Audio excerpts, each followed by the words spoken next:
మధ్యప్రాచ్యంలో యుద్ధం నేపథ్యంలో ప్రపంచమంతా సంక్షోభ పరిస్థితులను ఎదుర్కొంటోందని హైదరాబాద్లోని ఉప్పల్లో ప్రజలు, విద్యార్థులు శాంతి ర్యాలీ నిర్వహించారు. యుద్ధం వద్దు, శాంతి కావాలని నినాదాలు చేస్తూ ప్లకార్డ్స్లతో ర్యాలీ నిర్వహించారు. యుద్ధం వల్ల పలు దేశాలు నష్టపోయే అవకాశం ఉందని ఆవేదన వ్యక్తం చేశారు.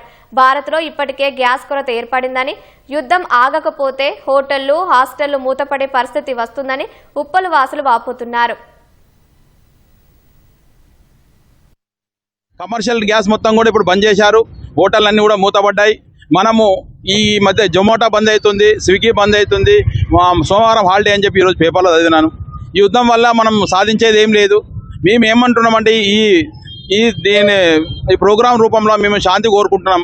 మాకు యుద్ధాలు వద్దు, ఏమున్నా బయలిటరల్ మాట్లాడుకొని యుద్ధాన్ని కంప్లీట్ చేయాలని, ముగించాలని కోరుకుంటున్నాం. 20th సెంచరీ తరుణంలో ప్రపంచం కూడా అభివృద్ధి వైపు దూసుకెళ్తుంటే ఒక దేశం యొక్క ఆధిపత్యం గురించి మరో దేశం పైన దాడులు చేయడం అనేది చాలా దురదృష్టకరము.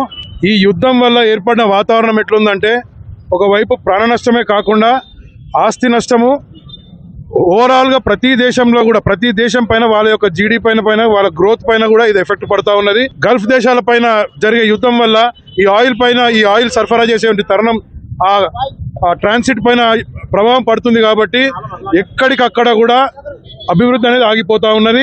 ఇవాళ నిత్యావసరాల రేట్లు కూడా అందరికి, సామాన్యునికి కాదు, నీకు డబ్బులున్నా కూడా కొనలేని పరిస్థితికి వెళ్ళబోతున్నది.